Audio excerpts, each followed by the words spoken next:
Things took an unexpected turn when our eyes met across the room, and let's just say, the spark between us wasn't the only thing heating up that rainy afternoon. But I'll get to that in a moment. Hi, I'm Juliana, and this is the story of how one chance encounter changed everything for me. So, grab a seat, because you won't want to miss what happened next. It began on a rainy afternoon in a small cafe tucked away in the heart of the city. I had ducked in to escape the downpour, shaking off the droplets from my umbrella as I scanned the cozy, dimly lit room. That's when I saw him, Luca. He was sitting by the window, his eyes lost in the dance of raindrops on the glass, a book open in front of him that he didn't seem to be reading. There was something about him that drew me in, an inexplicable pull that made me forget the cold dampness seeping through my clothes. Our eyes met, and in that fleeting moment, it felt like the world had shifted. I found myself walking toward him, my feet moving of their own accord, as if they were being guided by some invisible force. "Is this seat taken?" I asked, my voice trembling slightly, though I tried to sound casual. He looked up, a slow smile spreading across his face. Not anymore. That was how it began. Two strangers brought together by chance, or perhaps by fate, sharing coffee and conversation as the storm raged outside. Luca was charming, with a wit that made me laugh and a warmth that made me feel like I had known him for years. By the time the rain had stopped, I knew I wanted to see him again, and so, we did. Days turned into weeks, and weeks into months, as our bond grew stronger with each passing day. We were inseparable, spending every moment we could together, exploring the city, sharing our dreams, and weaving our lives together in a way that felt effortless and natural. But as our love blossomed, so too did a sense of unease. There were questions I hadn't dared to ask, shadows in Luca's eyes that hinted at something more. I told myself it didn't matter, that all that mattered was how we felt about each other. But deep down, I knew that secrets have a way of surfacing, no matter how hard we try to bury them. One evening, as we sat together in my apartment, the city lights twinkling outside the window, Luca turned to me with a seriousness that I hadn't seen before. "There's something I need to tell you," he began, his voice low and hesitant. "Something about my family." My heart skipped a beat. "What is it?" He hesitated, his gaze dropping to his hands. "It's complicated. My family, we're connected to yours in ways you don't know. And it's something that could change everything between us." A cold knot of fear formed in my stomach. "What do you mean?" Luca looked at me, his eyes filled with a mixture of sadness and resolve. "Our families share a secret, one that goes back generations. It's the reason we're together now, and the reason we might have to stay apart." The words hung in the air, heavy with implication. I didn't know what to say, my mind racing with possibilities, none of them good. "What kind of secret?" I finally managed to ask. Luca shook his head. "I can't tell you yet. Not until I'm sure. But I promise, I'll find out the truth." The days that followed were filled with a tension that neither of us could ignore. Luca seemed distant, preoccupied with something he couldn't or wouldn't share with me. I tried to be patient, to give him the space he needed, but the uncertainty was eating me alive. One evening, unable to bear it any longer, I decided to confront him. We were at his apartment, the air between us thick with unspoken words. I turned to him, my heart pounding in my chest. "Luca, I need to know what's going on," I said, my voice more pleading than I intended. "I can't keep living like this, not knowing what's happening between us." He looked at me, his expression pained. "I know, and I'm sorry. I've been trying to figure things out, to understand what's really going on. But it's not as simple as I thought." "Then tell me," I insisted. "Whatever it is, we'll face it together." Luca hesitated, then nodded. "All right. But you need to promise me that you'll keep an open mind, that you won't jump to conclusions." "I promise," I said, though my heart was already racing with dread. He took a deep breath, then began to explain. "Years ago, our families were part of something ancient. A pact, of sorts, that bound them together in ways we don't fully understand. It's been passed down through generations, a secret that only a few people know about." "A pact?" I repeated, incredulous. "What kind of pact?" Luca shook his head. "I'm still trying to figure that out. But it has something to do with our bloodlines, with who we are and where we come from. And it's the reason we're connected now." The room seemed to spin around me. "Are you saying we're related?" "Not exactly," Luca said quickly. "At least, Not in the way you're thinking. But there's a connection, one that's been hidden for a long time. And I'm afraid that if we're not careful, it could tear us apart." I stared at him, trying to process what he was saying. It all sounded so surreal, like something out of a gothic novel. But the look in his eyes told me he was serious, that this was real. "What do we do?" I asked, my voice barely above a whisper. Luca reached for my hand, his grip firm and reassuring. "We find out the truth. Together, over the next few weeks, Luca and I threw ourselves into uncovering the truth behind our family's connection. We combed through old documents, interviewed elderly relatives, and pieced together fragments of a history that had been deliberately obscured. It wasn't easy. There were moments when we hit dead ends, when the frustration threatened to drive us apart. But we persevered, driven by a need to understand what was at stake. Then, one day, we found it, a letter, hidden in the pages of an old family Bible, written by someone from Luca's family to one of my ancestors. The contents were shocking. The letter revealed that our families had been involved in a forbidden love affair, one that had led to a scandal so great that it had to be covered up. To prevent further disgrace, a pact was made, one that would keep our families apart for generations. It was a binding agreement, sealed with the blood of those involved, meant to ensure that the shame of the past would never be repeated. But there was more. The letter hinted at a deeper secret, one that had been buried even more carefully. It spoke of a child born out of that illicit union, a child whose existence had been erased from the family records. That child, it seemed, was the key to understanding everything. My story isn't over yet. Please consider subscribing to the channel. Thank you. Back to the story. I looked at Luca, my mind reeling with the implications. If what this letter says is true, then we're not just connected by this pact. We're connected by blood. Luca nodded, his expression grim. It looks that way. But there's something else here, something they didn't want us to find out. We pored over the letter again, searching for clues. And that's when we saw it, a name, scribbled in the margins, almost as an afterthought. It was the name of the child, the one who had been erased from history. That name was my grandmother's. My breath caught in my throat. This can't be right. My grandmother never spoke of anything like this. Maybe she didn't know, Luca suggested. Or maybe she did, and she kept it hidden, just like the rest of them. The realization hit me like a freight train. If the child in the letter was my grandmother, then the forbidden love affair that had caused so much scandal was the reason I was standing here today. And it meant that Luca and I were, what? Cousins? Distant relatives? The thought made my stomach churn, but as I stood there, trying to make sense of it all, something else occurred to me. The letter had been hidden for a reason, and the name in the margins had been deliberately obscured. Someone had gone to great lengths to ensure that this secret remained buried. Why? Luca and I were now partners in a quest that had consumed our lives. The air around us crackled with the tension of not knowing what we might discover next. The revelations about my grandmother had been startling, but they only deepened the mystery rather than solving it. Determined to uncover more, we decided to take a trip to the old family estate in the countryside where my grandmother had grown up.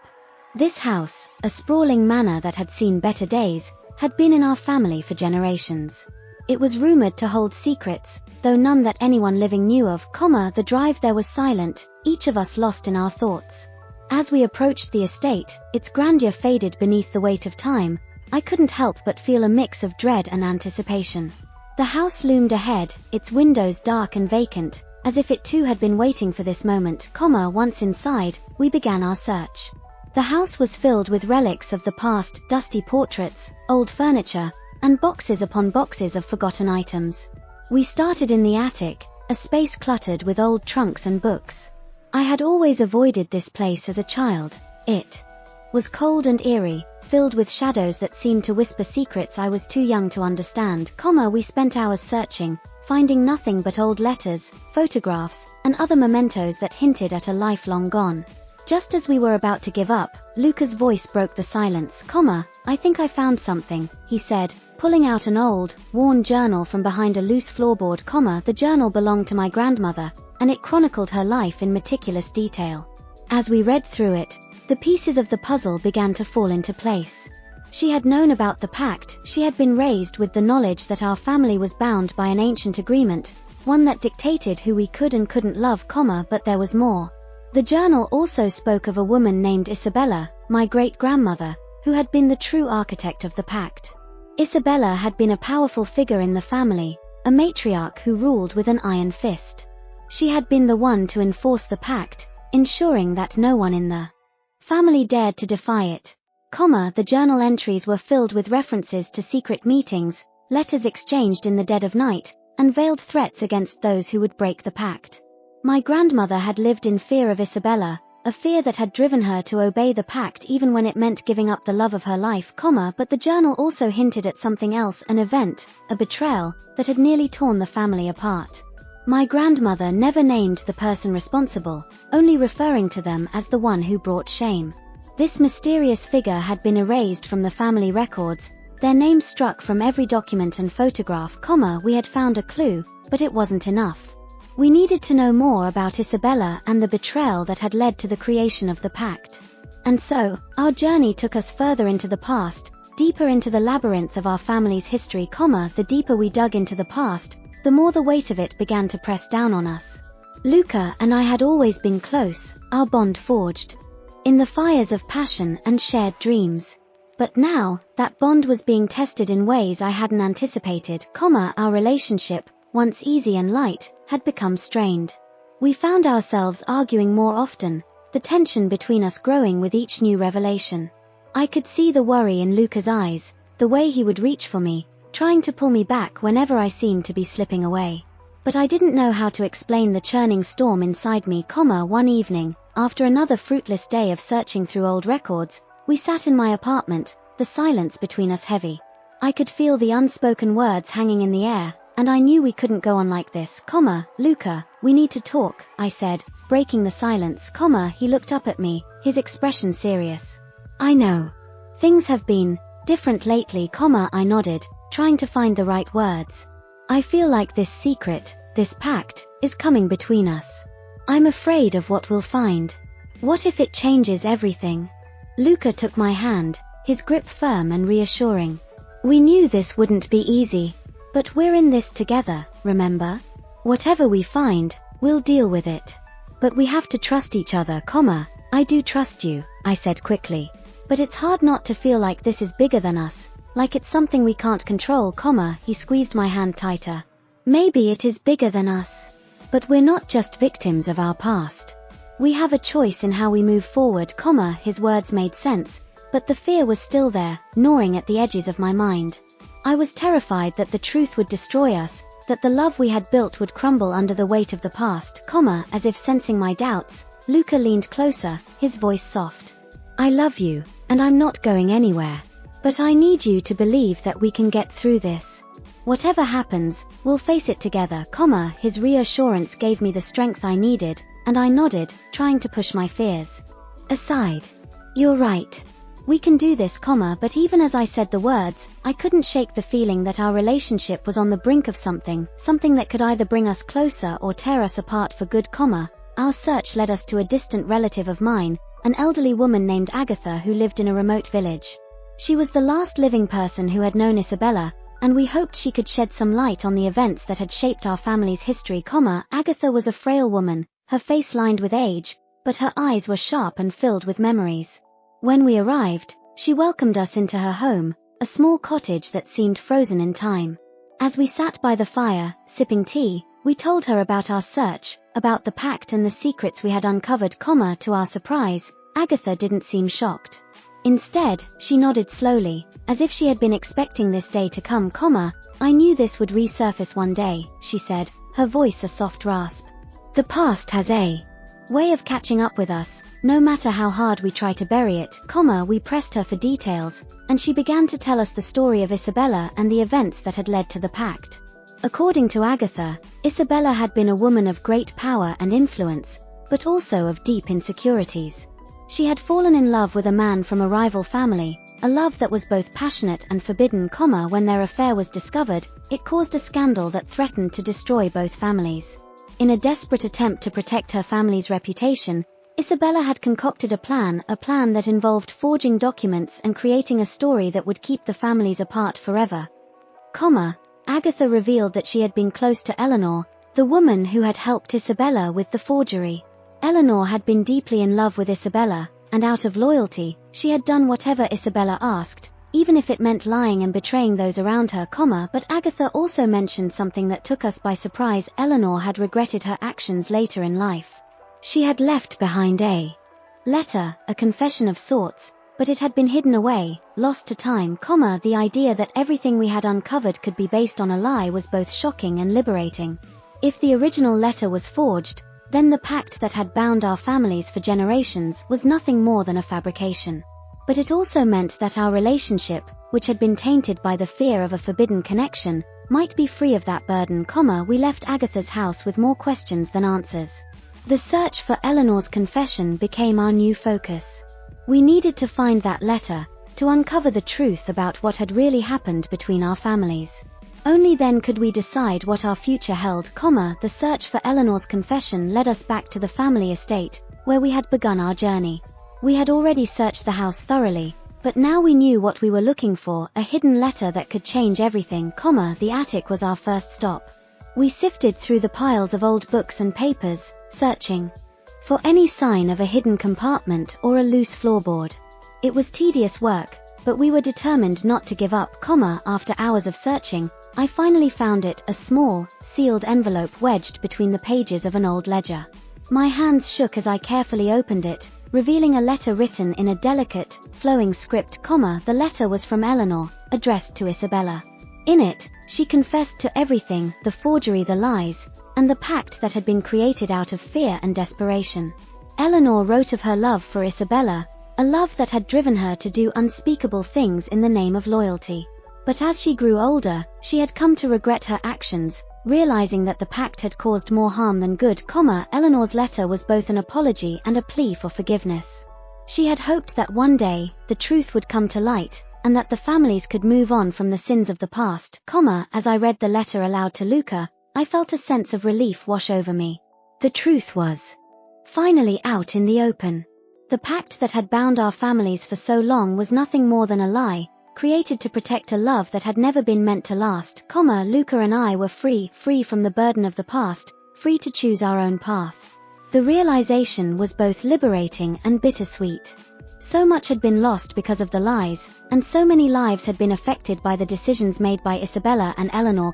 But now, we had a chance to start fresh, to build a future that wasn't dictated by the mistakes of those who came before us. With the truth uncovered, Luca and I took some time to reflect on everything that had happened. We decided to take a break from the city, renting a small cabin by the lake where we could be alone, away from the pressures of our everyday lives. The days we spent there were peaceful, filled with long walks, quiet conversations, and moments of introspection. We talked about our future, about what we wanted now that the past was no longer holding us back. It was a time of healing, of coming to terms with the pain and confusion we had experienced. One evening, as we sat by the lake, watching the sun set over the water, Luca took my hand and looked at me with a seriousness that made my heart skip a beat. We've been through a lot, he said softly. But I wouldn't change a thing. It's brought us closer, made us stronger. And now, I think it's time we decide what our future looks like. I nodded, feeling the same sense of resolve. I want to move forward, to leave the past behind us. But I also think it's important that we share what we've learned, that we don't let the truth be buried again. Luca smiled, his eyes filled with love and pride. I agree. Our story is important, not just for us, but for our families. We need to make sure that the mistakes of the past aren't repeated. We decided to organize a gathering of both our families, to bring everyone together and share what we had discovered. It was a daunting task, but one that felt necessary. The pact that had once kept our families apart was now being dismantled, piece by piece, and it was time to build something new in its place. The gathering was held at the family estate, the place where it had all begun. Relatives from both sides came, some hesitant, others curious. As Luca and I stood before them, we told our story of the forbidden love, the pact, and the lies that had shaped our lives. There were gasps of surprise, tears of relief, and moments of silence as the truth sank in. But by the end of the day, there was also a sense of reconciliation, of a new beginning. The old wounds were starting to heal, and for the first time in generations, our families were united, as the evening drew to a close, I felt a sense of peace that I hadn't felt in a long time. The past was finally behind us, and the future was ours to create, years have passed since Luca and I uncovered the truth about our families. We've built a life together, one filled with love, laughter, and a sense of purpose. The past is no longer a burden, but a part of our history that we've embraced and learned. From we decided to turn the family estate into a retreat, a place where people can come to reflect, to heal, and to find peace. It's become a symbol of reconciliation, a place where old grudges are left behind, and new beginnings are celebrated, as I sit on the porch of our home, looking out at the rolling hills and the setting sun, I feel a deep sense of gratitude. The journey we took to uncover the truth wasn't easy, but it was worth it. It taught us the value of honesty, of facing our fears, and of choosing love over hate, our story, like the ones that came before it, is now a part of the family's legacy. But unlike the stories of the past, ours is one of hope, of healing, and of the power of truth, and as I look at Luca, standing by the lake with our children, I know that we've created something beautiful, a future that is ours, and ours alone. Before you leave, remember to subscribe.